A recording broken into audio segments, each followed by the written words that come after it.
Ég heiti Gylfi Dalmann Aðalsteinsson og ég er dósent í Viðskiptafræðideild Háskóla Íslands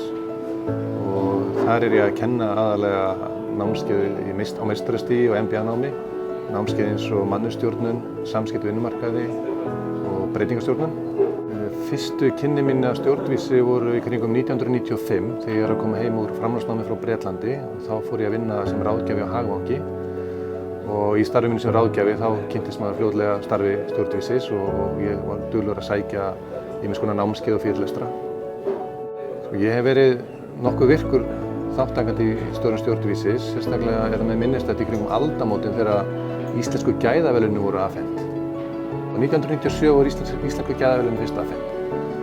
og þau gangi út af það að fyrirtæki á þeim tíma þau sóttu að taka þátt í íslensku gæðaverðlaununum. Þau byggðu á þessu svokallaða evrópska gæðalíkani, EFQM-líkani og síðan voru það ákveðin dómnefnd eða úttektarhópur frá stjórnvísi sem fór heimsótti fyrirtæki sem tóku þátt og var að sannreyna sjálfsmatsskýrsluna. Það sem ég fengi út úr því að starfa með stjórnvísi og nýta mér þá þjónustu sem þar er í boði. Fyrst og fremst myndi ég segja að það væri svona gríðarlega mikil suðupottur þekkingarmiðlunar og fræðslu og sem sérfræðingur á sviði mannauðsstjórnunar og fleiri þáttum eins og breytingastjórnunar þá er mjög mikilvægt að geta haft þennan vettvang sem stjórnvísi er til að heimsækja fyrirtæki og stofnanir, kynnast öðrum sérfræðingum og stjórnendum og heyra hvað menn eru að gera, nota bestu aðferðir á viðkomandi sviði hverju sinni. Ég held að fólk geta að nýta sér þjónustuna sem eru í boði, faghópana,